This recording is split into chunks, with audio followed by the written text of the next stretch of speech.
Hello everyone. இன்றைக்கி நம்ம தைப்பூசம் உருவான ஸ்டோரியை பற்றி தான் பார்க்க போகிறோம். ஸோ தைப்பூசம் எப்படி உருவானதுன்னு பார்க்குறதுக்கு முன்னாடி 10,000 வருடங்களுக்கு முன்னாடி தேவர்களுக்கும் அரக்கர்களுக்கும் நடந்த ஒரு போர் பற்றி தான் நம்ம ஃபர்ஸ்ட் பார்ப்போம்.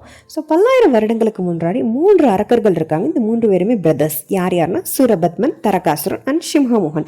இவங்க 3 பேருமே சிவபெருமான் கிட்ட கடும் தவம் இருந்து பயங்கர பவர்ஃபுல்லாக இருக்காங்க. 3 பேருமே அதுலேயும் ஸ்பெசிஃபிக்காக சூரபத்மன்கிறவர் ஒரு வரம் பெற்றிருக்காரு சிவன் பெருமான் கிட்ட இருந்து. என்னன்னா தன்னை யாராலையுமே கொல்ல முடியாது அப்படிங்கிற ஒரு வரம் வாங்கியிருக்காரு. ஸோ அந்த பவரை யூஸ் பண்ணி இவங்க தேவர்களை ரொம்ப டார்ச்சர் பண்ணுறாங்க.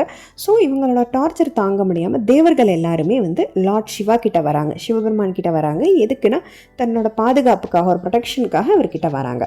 ஸோ அப்போ லார்ட் சிவபெருமான் இந்த அரக்கர்களோட இந்த கொடுமைகளெல்லாம் தெரிஞ்சுக்கிட்டு தன்னோட நெற்றிக்கண், அவருக்கு 3 ஐஸ் இருக்கணுமா, ஸோ நெற்றியில் இருக்கிற கண்ணை யூஸ் பண்ணி ஒரு 6 தீப்பொறிகளை உருவாக்குறாரு. ஸோ ஒரு 6 ஒளிவட்டம் மாதிரி அது எல்லாமே சரவண பொய்கைங்கிற லேக்கில் கரெக்டாக விழுது.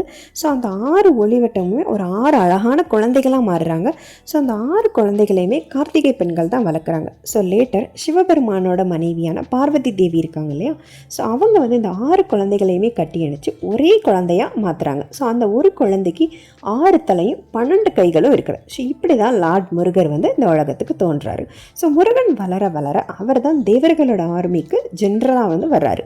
ஸோ அவர் திருச்செந்தூரில் அவர் வளர்ந்து வந்ததுக்கப்புறம் இந்த அரக்கர்கள் கூட போருக்கு போகிறாரு. ஸோ போருக்கு போகிறதுக்கு முன்னாடி திருச்செந்தூர் அவர் தன்னோட தாயான பார்வதி தேவியை பார்க்க வர்றாரு. ஸோ அன்னைக்கு தான் கரெக்டாக இன்றைக்கி இருக்கிற அதே தை மாதம் பூச நட்சத்திரம், பல வருடங்களுக்கு முன்னாடி.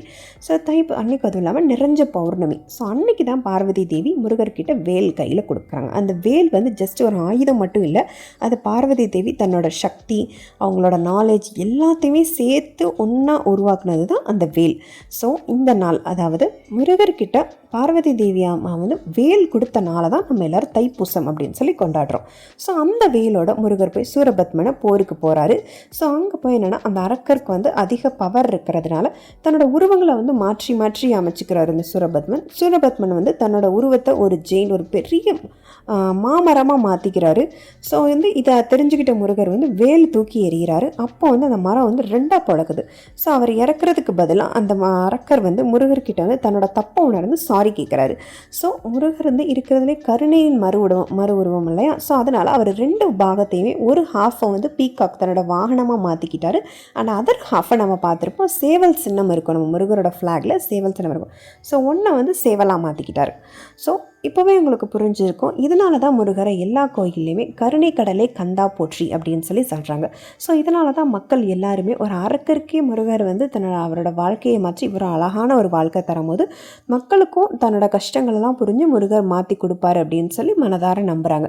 ஸோ இதனால தான் இந்த நாளில் ஃபுல்லாக மக்கள் எல்லாருமே பால்காவடி எடுத்து அழகு குத்தி முருகரை மனதார வேண்டுதல் பண்ணுறாங்க. ஸோ இப்படி தான் தைப்பூசம் உருவானது. இந்த டே ஆக்சுவலி வேல் கொடுத்தனால தான் நம்ம தைப்பூசம் அப்படின்னு சொல்லி கொண்டாடுறோம் உலகம் ஃபுல்லாகவே. நிறைய ஸ்டோரிஸ் தெரிஞ்சுக்கிறதுக்கு two subscribe my channel. Thank you.